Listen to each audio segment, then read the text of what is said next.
Alright, got the AK here, or some people like to call him the gay K. I personally call him the AK because I love the automat Kalashnikov 1947 or the 1974 AK-74. They're both great guns. This one's chambered in 7.62 by 39, not the 7.62 by, what is it, 45 or whatever that is for the AK-74. What I'm going to do today is I'm just going to show the field stripping in this gun. Pretty quick.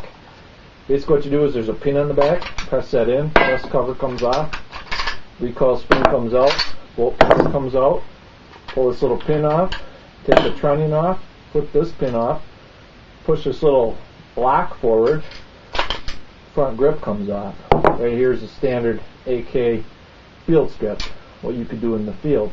Put it back together, you just do the same thing. Put that little piece back on, front trunnion goes back on, put that pin down, your bolt carrier, put that in, spring, back together this goes, and dust cover. This one's kind of a bitch, but she should go together. You can always hear the pin of victory when you hear it go click. Oh, come on, whore. There it is. That's how easy and beautiful these guns are. Simple design, great to operate. This gun, I've shot the shit out of this, and with guns like this, I really do not clean them. These assault rifles or sporting rifles, as they call them now, because they're imported. This gun here, I've shot the shit out of. I bump fired the fuck out of this thing, and this gun functions and fires. Now you see a lot of review videos on YouTube of guys shooting them after they've been sinking them in the mud and dirt and sand. I mean, I would do that to this gun. I got this from Dunham Sports. I paid, I don't remember, it was like $325 on sale. I carried this gun out the door. And it takes 10 round mags. It's the Wasr 1063 single stack, so it's not your typical AK, but all you got to do is when you get ready, file this out, make it into a double stack. That's all they do at Century Arms. The advantage of doing it yourself is you can get it a lot tighter, then you won't have, magazine wobble, that kind of issue. So I'd recommend do it yourself. If you're going to look for an AK and you're near a Dunham's, I know Dunham's are only in the northern part of the country.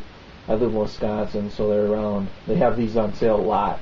And I bought one, I'm very happy with it. All my numbers match, all my parts numbers, my bolt carrier numbers, they all match. I got the 922R compliant parts in this gun.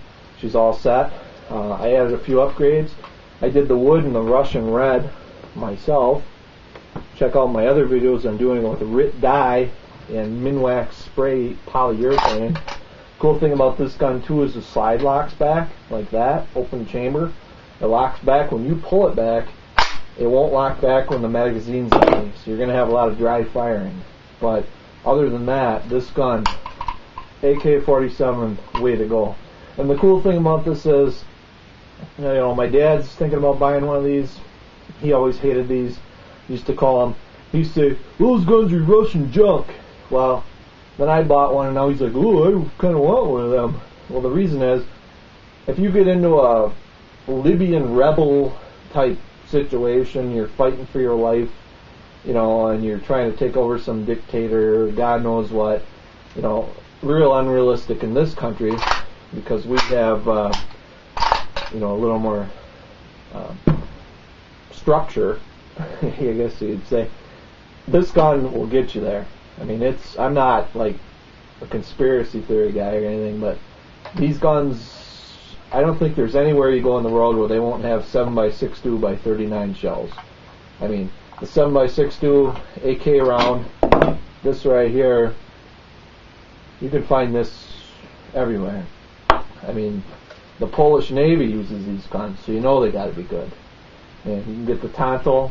The Intl's good. The problem with the Intl is they're cheaper. If you go and buy, let's say you go to a gun shop, buy a Intl, maybe $100 less than the AK, regular Optimat 7x6 2x39. If you buy the Intl, thing to look out for is, I believe the serial number has to start with a H. I think it's an H.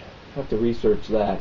Otherwise, ones that don't start with H, they can keyhole, and that means the shell just, it'll spin like this. It won't shoot straight, it'll just tumble, and that's bad. That's basically a dirt shooter gun. I mean, you're not going to shoot anything besides dirt if you even can hit it. So I would recommend just buy one of these. Wasr 1063 AK47. This one's from Century Arms International. I'm thinking about buying an Arsenal Arms one. I heard Arsenal's real good. They basically do the same thing Century does. But check them out and check out my other videos on it. Leave comments. Thanks for watching.